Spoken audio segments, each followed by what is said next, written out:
Hi, my name is Haley Johnson, and today I'll be discussing the events that took place during the U.S. Gymnastics Scandal, who Larry Nassar is, and how some of the athletes handled the situation. This content does contain information about sexual assault, so if you do feel uncomfortable in any way, please feel free to leave the room.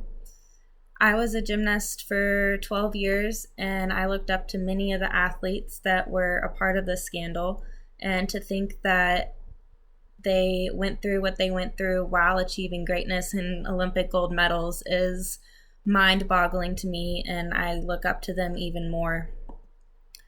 So, who is Larry Nassar? Larry Nassar was the doctor for the U.S. gymnastics team as well as Michigan State University.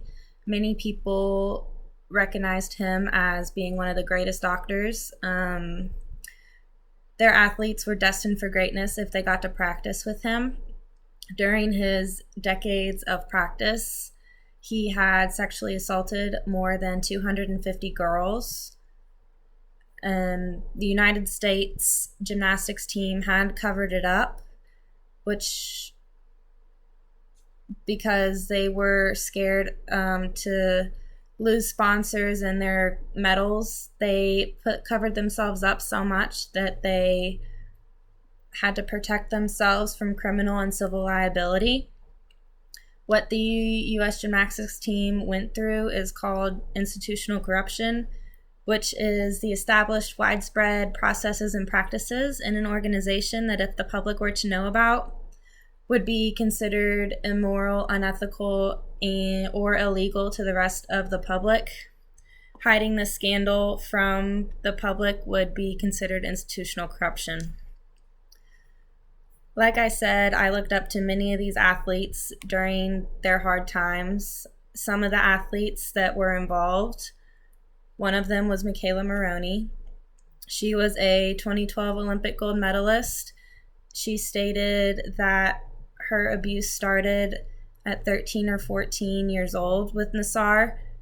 She actually got to read her personal statement at Nassar's hearing, and she stated that he scarred her in many ways that she may never be able to get over. Her father actually mentioned that she became distant, wouldn't hug him. She became depressed.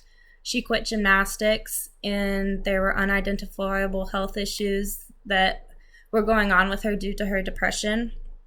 She received a confidential settlement from the U.S. gymnastics team to keep quiet about the situation so she wouldn't mess up the trial. She's still quiet to this day. Nobody really knows what she's doing. I think she's still trying to get over what happened, and I think she's doing well at the moment. Another athlete that was involved in this incident was Aly Raisman.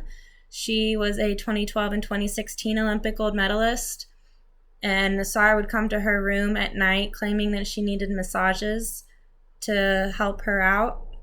She talked to an investigator, making excuses for Nassar, denying what was actually happening.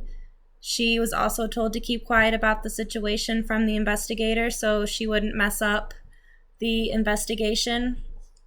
To this day, she still does gymnastics.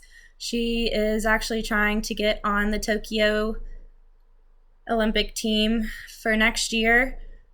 She is still fearful of going to a male doctor, but she's persistent on seeing changes made to deal with the issues of the sexual assaults in the facilities.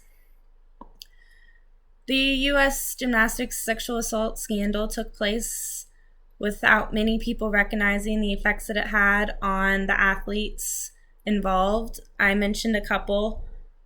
Michaela Maroney, Aly Raisman, Simone Biles was in this scandal.